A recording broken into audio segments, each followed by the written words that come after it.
संगमनेर तालुक्याचे भाग्यविधाते, निळवंडे धरणाचे शिल्पकार, माजी महसूल मंत्री आदरणीय नामदार बाळासाहेब थोरात साहेब, महानंदाचे माजी चेअरमन, राजहंस दूध संघाचे चेअरमन आदरणीय रणजितदादा देशमुख, आपल्या सर्वांचं परिचित व्यक्तिमत्व, जनसेवक, आपल्या निम्म्या रात्री कधीही आपल्याला या ठिकाणी रात्री अपरात्री तुम्ही पोलीस स्टेशनला जा, कुठेही जा, आपल्याला उपलब्ध होणारं आपल्या सर्वांचं मित्रत्वाचं नातं असलेले शरद नाना थोरात, संगमनेर मार्केट कमिटीचे सभापती आदरणीय शंकरराव पाटील खेमनर, तसेच बॉजीबाबा पुणेकर, इतर सर्व मान्यवर, तसेच माझ्यासमोर बसलेले सर्व बंधू आणि भगिनींनो, आज आपण या ठिकाणी पिंपरणे पंचकृषीतील भव्य शेतकरी मेळाव्यासाठी या ठिकाणी जमलेलो आहोत.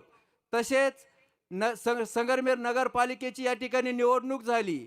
त्या ठिकाणी आपल्या संगमनेर शहरच्या भाग्यविधात्या मैथिलीताई तांबे ह्या 17,700 मतांनी निवडून आल्या. तसेच त्यांचे 27 सहकारी या ठिकाणी निवडून आले. त्या सगळ्यांच्या स्वागतासाठी आपण या ठिकाणी जमलेलो आहोत. बंधूंनो, मी आता बोललो की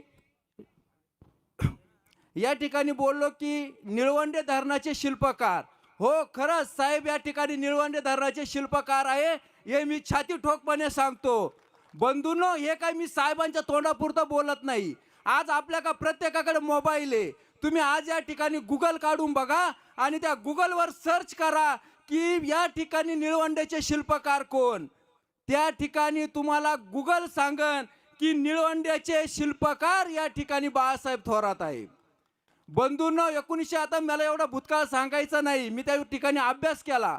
परंतु शरदचंद्र पवार साहेब आणि यांनी या ठिकाणी आपले दिवंगत नेते पिचड साहेब आणि थोरात साहेब यांची या ठिकाणी जोडी घालून दिली आणि त्यांना सांगितलं की या ठिकाणी निळवंड्याचं काम हे तुम्हाला पूर्ण करावं लागेल.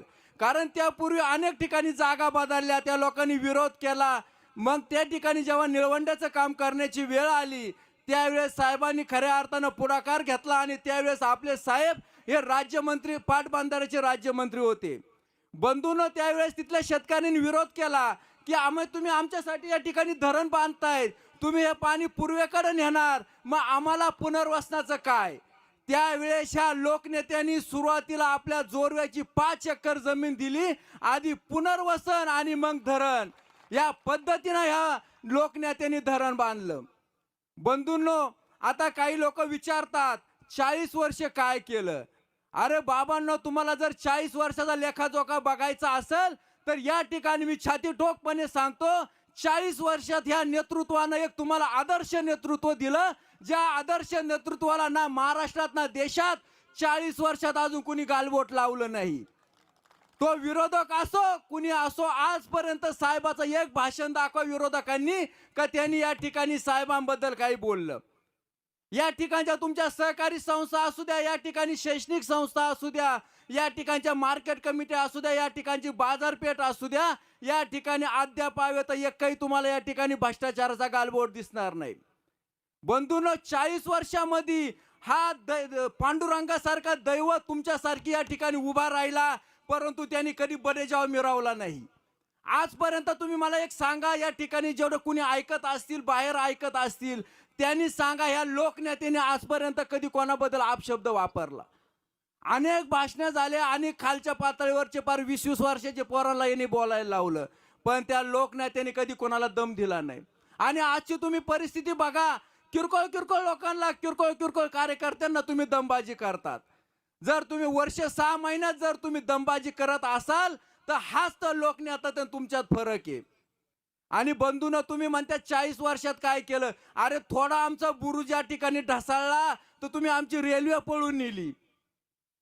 मी तुम्हाला पाठीमागे एकदा साहेबांच्या आमच्या आंबोरच्या भाषणात बोललो होतो की ही रेल्वे जर साहेब या ठिकाणी पराभव झाला तर ही रेल्वे नक्कीच त्या ठिकाणी पूर्वेकडे जाईल. आणि बंधूंनो, आज तेच घडलं. तुम्ही म्हणतात की रेल्वे ही आता नगरपालिकेचं इलेक्शन होतं त्यावेळेस आमदार साहेब बोलले की नगरपती रेल्वे काय या ठिकाणी नेहरू गार्डनची रेल्वे आहे का. आणि त्याच नंतर 15 दिवसामध्ये लगेच केंद्रीय रेल्वे मंत्र्यांनी या ठिकाणी लोकसभेमध्ये सांगितलं की रेल्वे ही नाशिक, शिर्डी, नगर आणि चाकण मार्गे जाणार आहे. मग जर तुम्ही म्हणतात ही केंद्राने त्या ठिकाणी हे केला आणि त्याच्यानंतर आपले आमदार साहेब हे त्या ठिकाणी विधानसभेमध्ये त्यांना त्या ठिकाणी बोर्ड घेऊन हिंडावं लागला की रेल्वे संगमनेर मार्गे गेली पाहिजे. अहो, राज्यात सत्ता तुमची आहे, केंद्रात सत्ता तुमची आहे, मग तुम्हाला या ठिकाणी बोर्ड दाखवायची काय गरज आहे? आणि त्याच वेळेस आमचा नेता कोणताही बडे जाऊ न करता केंद्रीय रेल्वे मंत्र्यांना भेटून आला आणि त्या ठिकाणी त्यांनी आपला प्रस्ताव दिला.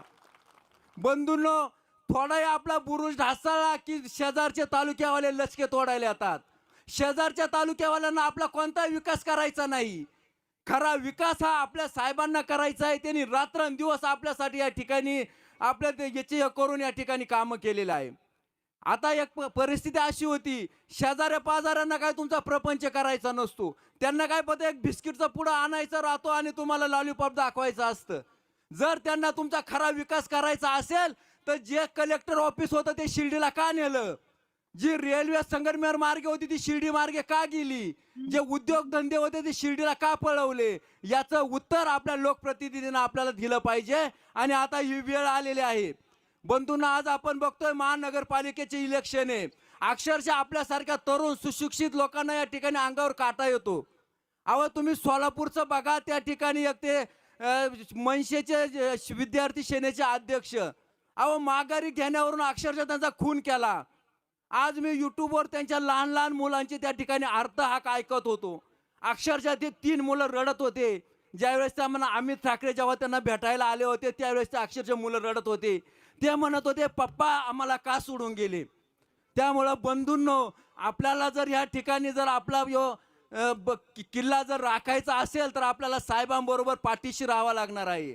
कारण ही वेळ आपल्यासाठी नक्कीच काळ हा संघर्षाचा आहे. परंतु साहेब कायम सांगतात, काळ संघर्षाचा आहे परंतु आपल्याला वारसा हा क्रांतिकारकांचा आहे.